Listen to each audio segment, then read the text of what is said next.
Good morning, friends. It's Deanna Williston with Our Blooming Catholic Life. I'm here in Maryland, and this week we've been talking about reading books to kids, with kids, for kids, and for ourselves, because we get a lot out of these books. And even if some are written for kids or young adults, we get a lot out of them, right? So post-apocalyptic books, what's up with that? It's a whole genre. It's pretty popular right now. I couldn't find all the books I wanted to grab, although there's books like in every nook and corner of my house. I love books. So post-apocalyptic books. Now, this book got pretty famous very recently. They made it into a movie. I totally don't recommend the movie, but I do recommend the original book. And this series even... Oh, this one says it includes an essay about the real life science behind the fantasy. And it's calling it a fantasy, but there is some apocalyptic stuff going on if you read the whole series. This one is much, much better. Again, can't say enough than the movie. I was very, very disappointed in the movie. But the book itself is very lovely. Terrifying at times. In a young adult. I mean, it's post-apocalyptic times. Of course, it's a little terrifying at times. And then we have, I believe this was also made into a movie, The City of Ember. And this is, there was a huge disaster, and this is people living underground. And it's how they're living after the apocalypse. Very post-apocalyptic theme. And it's really neat how they're resourceful and they return to community.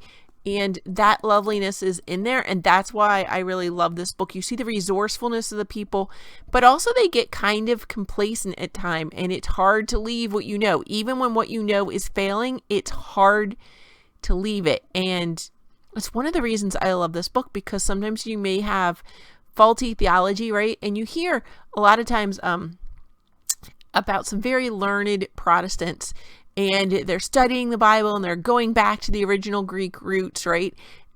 Translations, and they're really studying the documents, and they get to the church fathers, and the deeper and deeper they go, they realize they're not Protestants anymore, and they don't feel like what they were taught was right, and they end up coming to the Catholic Church. You can find a lot of their stories on a show called The Journey Home by Marcus Grodi. And I think a lot of the videos are available for free online at YouTube or on EWTN. It's a regular show, and there's always new people for him to interview, so that's a clue. And it's not just Protestants. I don't want to say that. There's atheists, people from other religions, a lot of people. And it's hard for them to leave that, right? They have to leave family behind. They have to be brave to do what they know is true, and then they come into the light. So it's a very symbolic book. I don't know that that's what the author meant, but that's what I take from the book. And you might not have known, then there's a follow book, The People of Sparks, and how they rebuild their lives. But it's also interesting then, a lot of people know about that one, but what about the prophet who came before them? The prophet of Youngwood, the third book of Ember, is actually a prequel. And it has the person who had the visions and no one would listen to her. And so... that's just a really interesting take on it as well. I enjoyed these books. And again, they spark discussion because a lot of people say that we're living in end times now. So this is a safer way to discuss it with kids, to kind of get in there and discuss both images that people get, like images from the book of Revelation. Does it actually mean there's going to be a beast like that and stuff? So it's a way to spark that conversation with young adults and to go deeper into your faith. So while it looks like they totally could read it themselves, it can be fun to get an audible book, or maybe take turns reading out loud, or everybody reads it together and you have like a family book club. Or you can even get, if you have a young student, you're homeschooling, you could totally have a book club over to do some of these. You'll notice this classic house rabbit person here couldn't miss Watership Down, which gets Rabbit Society pretty close, but I don't want to ruin it for you. In real life, it's a queen that rules. It's not, there's no king. The queen rules, the king is just her consort. But other than that, this is post-apocalyptic times for this particular rabbit warren, and how they have to come together and rebuild their lives and their adventures along the way, because it's not always easy. Sometimes you're trying to rebuild your life and you make mistakes. You trust the wrong people, get into some bad situations. There's some harrowing things just in life to get to that happy ending, right? And how do you get there and deal with that? And so I really like that. There's a lot of life lessons in this book, even though it got wrong that there's a queen rabbit. That's just essential to know if you get rabbits who were descended from European rabbits, which most house rabbits are. House rabbits, not cottontails. The last one I got, I really enjoyed, and it's 2 books, so it's kind of for 2 different ages, really, sort of. So this is more fictionalized. Death Comes for the Archbishop is more of a fictionalized tale of Lammy of Santa Fe. The first one came first, I think, is 72, and I think this one is 75. I think it does say this one actually got a Pulitzer Prize. Yes, and it is a biography. It's about the life of Archbishop Jean-Baptiste Lamy, and he lived in the 1800s. He was New Mexico's first resident bishop, and it was a time when it's in Santa Fe. I don't want to ruin that for you. It takes place in Santa Fe. So that's America, right? So it's American laws, but a lot of Mexican traditions, and the people are just kind of trying to figure out what's going on because the Spanish are gone, the Mexicans are gone, they're living in what's now America, and how do you deal with that? And there was a lot of corruption in some of the local priests that had crept in. They didn't have the guidance of a shepherd. They were kind of on their own, and they got lost. And if that sounds familiar to you, may I offer you today's offering. This literally just came in the mail. I had it pre-ordered. I just got it. I was so excited. So if you've done other Father Michael Gately books, you might have already done 33 Days to Morning Glory and 33 Days to Merciful Love. This is the third in that trilogy. Now, his Hearts of Fire program is in different stages, right? This is the last book, I believe, for stage 1. Oh, it's on that back of that book. So now he's got the whole program. Up there, this guy here, that 33 Days to Mary, Mercy in Community. You might be like, what? What's this step 2? This isn't step 2. This isn't the one that was there before. It's not out yet. It says coming in 2021, and I'm very excited for that book. And now he's got stage 3 is Go Deeper. So there's 3 books, Mary, Mercy, and Community. And it shows you how to go deeper. So these were the 3 original books. And see down here, they each have a deeper set after them. And okay, so 33 Days to Greater Glory leads to the One Thing is 3, which is great theology, totally accessible, great way to present the theology of the Trinity. And then you have Merciful Love leads to the second greatest story ever told. You Did It to Me in Consoling the Heart of Jesus. Those are all out right now, so you can grab those at any time. And 33 Days to Morning Glory has a new sequel coming out, and that one says it's coming 2020, so sometime later this year, I guess. And it's not on here, but you may be saying, I feel like there should be a consecration to St. Joseph. Now, Father Michael Gately does have a small one. It's like a 9-day program. He kept meaning to write a bigger book, but he didn't, and he feels like maybe St. Joseph is okay with that staying small.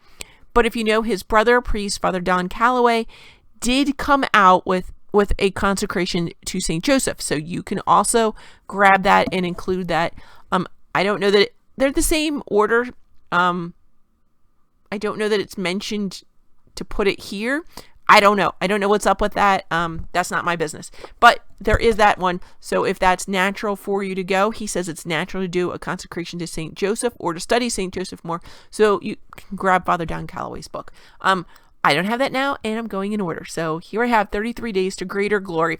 And why I said it related to this is because he is talking about the craziness going on with priests and vocations, and is everything Vatican II's fault and the Novus Ordo's fault? What's going on with that? And he's kind of defends Vatican II, but he's like, hold on. I'm not saying everything that happened after Vatican II is awesome. That's not what he's saying. What he is saying is we're going to look at it. This is based off the Gospel of John, and we're really going to spend time going into the Gospel of John. And Christ basically consecrating himself to God the Father through his passion. And so we're going to do that because we're the body of the Christ. And that totally makes sense. So what he's saying about Vatican II is how he sees the reform is you may have gone to a beautiful Latin Mass. You may have had a beautiful Latin Mass. You may have had the world's awesomest priest who was very careful to instruct his people in the parts of the Mass, how the Mass worked, in the Latin language so they understood what was going on. But a lot of priests didn't do that. And it was such a stumbling block for the people. And like a lot of the nuns, like a lot of teachers in their day, maybe teaching wasn't their vocation. And okay, this isn't in the book. I'm ad-libbing this. Maybe teaching wasn't really their vocation, but they felt that becoming a sister was. And so they were unhappy perhaps in their job as teacher, and that's where some of the craziness got from for the nuns. And perhaps, I don't know what happened to the priests. But some of them got lazy or weren't in love with the Mass. I don't know. But I know of people who went to the Latin Mass as kids and had a horrible experience and never understood what was going on. And others who went to it as a kid and mourned its loss because it was so beautiful and they understood every movement of it. And for them, it was like a piece of heaven on Sunday. So we lost that. Some people are doing great and being able to go back to the Latin Mass. And he's saying, okay, some of you aren't. Some of you are now in an English language Mass and you're very unhappy with the new Mass.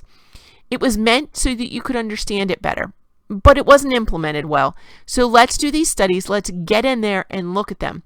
I'm also excited about this book because finding out that it's based on the Gospel of John, and being a secular Franciscan, we're supposed to live the gospel to life. Life to gospel, gospel to life. And so going more deeply into the Gospel of John is very appealing, and I'm excited because we get a free audio performance of the Gospel of John. When you get this book, you can download that, and I think I've already forgotten their names. I feel terrible. Wait, I know it's in the beginning somewhere. It was very sweet of them to offer this free, and they say you can buy some of their other products. That is my husband telling me he's on his way home. And I'm going to pause right there. I'll be right back. Hi. Back, so my husband's on his way home. I thought that was important. Sorry, I do need to answer his calls. He's calling before he gets on the road, and I don't want him to feel like he has to call from the road to let me know, because that would not be safe. So I like to answer his call when he calls me on his way home from work. So back to the book. I believe the people we need to thank are the De Philippus family, and they are very gracefully gave us the audio recordings of the Gospel of John that they had made. That was very sweet. And you get the book. It's going to tell you how to get that free download and invite you to listen to the Gospel of John every single day. So what a great way to get ready for Easter. Like, I am completely psyched about this book. It also mentions their new program, the Marian Missionaries of Divine Mercy, and that's for young adults. Sorry, there's a huge thing in the back about it. And some pictures of him with them. There's a lot of stories in here about what led up to the book. All that's in here for you in the introduction. It's a very deep and thoughtful introduction. I'm almost hopeful that this book, when I read Father Michael Gately's work, I feel like he's the bridge. Their order is kind of the bridge between the very conservative and the very liberal side. And I don't know if anybody else feels this way. I have no idea. This is just my thoughts. I read his book. He makes the theology really accessible. And everybody that I completely respect and look for as a theology resource, they love his work and they say it's good. And yeah, he's kind of that in between, that bridge that he says, yeah, maybe this isn't so good, but here's what it meant to do. And here's how you can help it mean that original meaning that it was do the work that it was meant to do. And he gives us that over and over. And I that's what I love about him. He's like, yeah, this teaching got hijacked. And maybe it's not what it was meant to be. And whether there was wrongdoing intended or not, or whatever happened, here's the real teaching. Let's get into it. Let's do it. And let's bring others to Christ. He keeps challenging us to go further and further with every book that he writes. And I love that about him, and I love that he has this volunteer corps now, and he's really trying to get you to start small communities at your church, go through these programs and start working as a small community and build it up and build up. So he's giving us, and I'm all about that, friends, building those small family units, building small units for your families, and then getting together with other families and building until we rebuild society. And that's why I love these books. So I feel like this is kind of a post-apocalyptic book. The church has been blowing up lately. You might not have noticed. The church has been blowing up. The news has been blowing up every day about events happening throughout the world, the persecutions in China and Africa. And at the same time, Africa is like the most Orthodox Catholic area right now. And so, like, how do you reconcile that? Just keep going deeper into your faith and learning more about your faith and getting out there and living it. Gospel to life, life to gospel. Yeah. So I'm going to challenge you to get out there and look at this. If you're already doing the consecration to St. Joseph right now, put this in your list. Just put this in your queue to start after Easter, because it's still going to be beautiful to start after Easter, right? Know that if you're doing it, it's 33 days of study, and the 34th day is the day that you're going to consecrate. So just figure it out from there.